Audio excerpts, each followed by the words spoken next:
Ça y est, après tant d'années où Terry Gilliam a galéré pour mettre en œuvre son Don Quichotte, il a enfin sorti. L'homme qui tua Don Quichotte arrive enfin dans nos salles et c'est bien.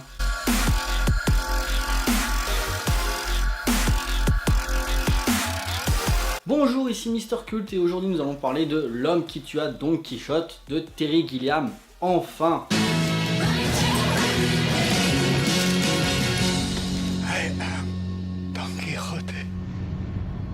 C'est abusé comme je suis, il fait chaud, c'est juste horrible. L'histoire suit le personnage de Toby, interprété par Adam Driver, qui est un réalisateur un petit peu, en panne d'inspiration, qui se retrouve à La Mancha, donc en Espagne, pour tourner une publicité, je crois. Il reconnaît un petit peu le lieu parce que à une certaine époque, pour son film de fin d'études, il avait tourné un film sur Don Quichotte. Et donc il décide de retrouver l'acteur qui avait interprété Don Quichotte et qui s'appelle Javier, interprété par Jonathan Pryce, qui est un cordonnier. Et le truc c'est que à l'époque il avait tellement mis en condition Javier pour interpréter le personnage de Don Quichotte, il avait tellement mis à bout pour qu'il soit à fond dans son personnage que dès qu'il retrouve Javier est tellement à fond dedans qu'il se prend pour Don Quichotte et que Toby est Sancho, son serviteur. Cela va amener les personnages à diverses péripéties et à rencontrer des personnages plus ou moins loufoques. Ça va être très difficile de parler de ce projet parce que Terry Gilliam, ça fait presque plus de 30 ans qu'il essaie de réaliser ce film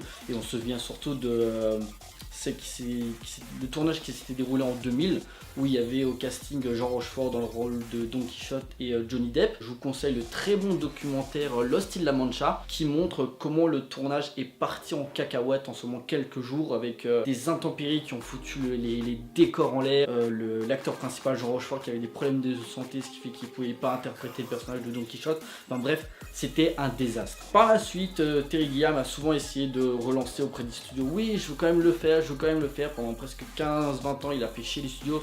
Je voudrais y arriver, je peux y arriver. Ça y est, en 2017, il a réussi à tourner le film et donc là, il a été diffusé il y a quelques semaines pour le Festival de Cannes. Même s'il y a quand même un producteur qui a essayé d'interdire le film en salle, enfin bref, mais finalement, tout s'est arrangé. Et bah après toutes ces tentatives avortées, on a enfin pu voir l'œuvre. Est-ce que ça valait le coup? Bof. Je dois dire qu'il y aura en fait une grosse forme de déception. En fait, tu ressors de la salle et tu te dis un peu tout ça pour ça en fait. En fait, le truc c'est qu'on est plus touché par le fait que cette œuvre ait pu enfin sortir avec toutes les galères qu'a eu Terry Gilliam pour mettre à jour ce projet que le film en lui-même. On retrouve dans le film un côté un peu cyclique par le fait que Terry Gilliam est presque Don Quichotte lui-même, par le fait que pendant des années il s'est battu contre une chimère pour enfin adapter l'histoire de Don Quichotte et le fait qu'enfin il puisse le faire et en fait on retrouve dans le personnage de Don Quichotte pareil une sorte d'aventure pour trouver quelque chose qui peut-être se révèle être impossible, une boucle qui se répète. En fait on assiste à une histoire berçant le spectateur entre l'illusion d'un vieil homme et le scepticisme du personnage de Toby. Le film se donne un côté méta avec une grosse mise en abîme en phase avec la folie de Terry Gilliam avec des références pratiquement en fait à chaque scène tu dis ah mais ça vient du cinéma de Terry Gilliam, par exemple le fait que les deux personnages de Toby et de Javier accumulent les péripéties rappelle forcément les aventures du baron de Munchausen. Le fait aussi d'avoir pris Jonathan Pryce pour le personnage de Javier, forcément ça rappelle Brasil qui pour moi est son chef d'œuvre. Ou encore à un moment il y a une scène où tu vois des femmes à barbe qui rappellent un petit peu l'époque des Monty Python, si je me souviens bien, c'est la vie de Brian. En fait, c'est surtout que j'aime pas dire film testament parce que Terry Gilliam n'est pas mort, mais en fait, on a l'impression, avec le film L'homme qui tua Don Quichotte, d'assister à la quintessence du cinéma de Terry Gilliam. En fait, t'as l'impression de voir tout son cinéma dans ce film-là, ses gimmicks, ses personnages assez loufoques, sa mise en scène, son imaginaire, les décors utilisés, l'histoire, même sa fin assez amère et sombre que j'ai l'impression d'avoir trouvé un petit peu dans La fin de Brasil et même L'Armée des 12 Saints. C'est assez bizarre de retrouver tout ça dans son film en fait, comme s'il ne pouvait plus faire mieux. J'ai fait le film dont je me suis battu des années pour faire, ça y est, il existe.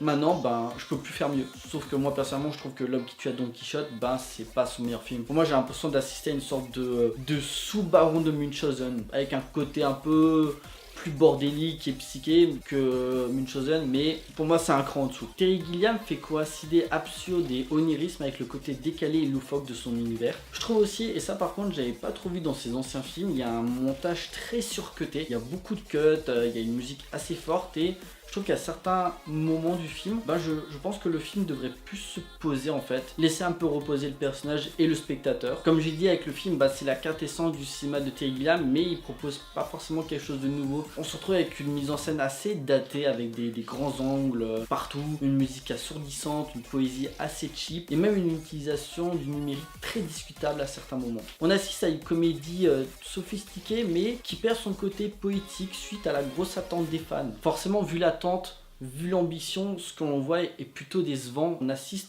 à une attraction presque ringarde qui vacille entre le grand guignol et le rêve d'un cinéaste qui aura tout fait pour mettre en œuvre son projet, mais qui à la fin se révèle plus appartenir au spectateur qu'à l'auteur lui-même. Parce que forcément, avec une certaine attente, nous les spectateurs, on a commencé à se forger un petit peu notre imaginaire et à se dire je pense que quand le film sera sorti, on l'imaginera comme ça plutôt que comme ça. Comme ce qu'on pense aussi éventuellement du Dune de Jodorowsky qui un jour s'il serait sorti, on l'imaginait de telle et telle façon. Et avec le recul, le fait qu'on ait enfin pu voir l'œuvre de Terry Gilliam mais qu'on en ressort un petit peu déçu, ça nous fait penser que finalement le Dune de Jodorowsky, c'est pas plus mal qu'il n'existe pas. Le fait que ces œuvres qui appartiennent forcément au fantasme de la part du spectateur devraient rester plutôt dans l'inconscient collectif, parce que si un jour il venait à sortir, au fond de nous, il y aura ce charme, ce côté poétique qui aura disparu, et comme forcément on n'imaginait pas le film de telle et telle façon, et on sera déçu. Donc en conclusion, L'homme qui tue à Don Quichotte, si vous voulez le voir, allez-y, parce que en fait ce film relève plus de la curiosité d'avoir enfin pu voir un réalisateur se battre jusqu'au bout pour mettre à jour son projet. Mais je pense qu'il faut être aussi, connaître un petit peu l'univers de Terry Gilliam, avoir vu ses films, parce que je pense que si vous n'êtes pas dans le délire, je pense qu'au bout d'une heure, vous allez sortir de la salle, vous allez vous arracher les yeux et vous dire vivement la fin du film. Parce que le film dure déjà 2 bonnes heures, donc si vous n'êtes pas habitué à l'univers de Terry Gilliam, passez votre chemin, parce que je pense que vous n'allez pas du tout accrocher au délire. Reste un final plutôt intéressant dans un château où on suit une sorte de carnaval funeste et décalé, où Terry Gilliam déploie tout son univers qu'on suit avec une certaine émotion. Voilà, cette vidéo est à présent terminée, j'espère que ça vous a plu. N'hésitez pas à liker, à partager auprès de vos amis si vous en avez. N'hésitez pas à me laisser des commentaires pour me dire ce que vous avez pensé du film. On se retrouve pour une prochaine vidéo, d'ici là portez-vous bien, allez au cinéma, ciao.